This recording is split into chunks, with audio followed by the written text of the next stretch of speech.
I had the privilege as Minister of Citizenship and Immigration in 2003 to be given the responsibility, but quite frankly the honor, of developing an accessibility law for the citizens of Ontario.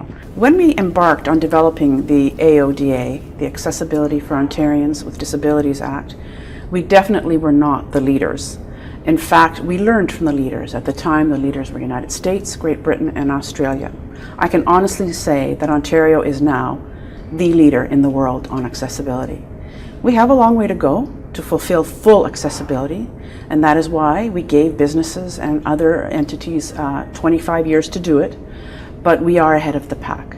We still can learn from other jurisdictions, but overall, Ontario is the leader in accessibility in the world. I wrote the initial seed document for the Information and Communication Standard, which later then became part of the integrated regulations, which is the component of the integrated regulations that talk about or that have the requirements regarding web accessibility. I was also on the Minister's Advisory Committee regarding the AODA.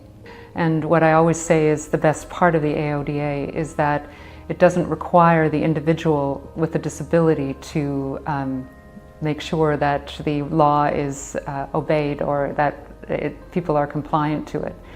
It is the responsibility of the government, the province, to ensure that people comply to the accessibility regulations. There was a study that was conducted several years ago by Environics where they asked, I believe it was 1,000 businesses, whether making their organizations more accessible was the right thing to do or was it part of the business case.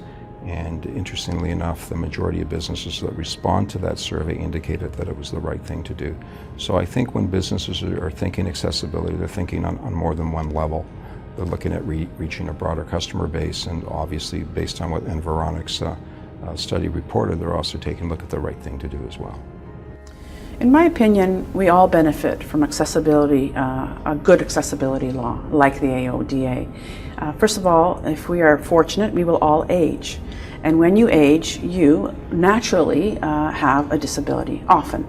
I can see that with my 84-year-old mom, who walks with a walker and soon will be in a wheelchair. I can see that even with young moms with carriages. We all benefit from having a thoughtful infrastructure for particularly physical disabilities. But it's not only the physical disabilities. The AODA covers disabilities of all kinds.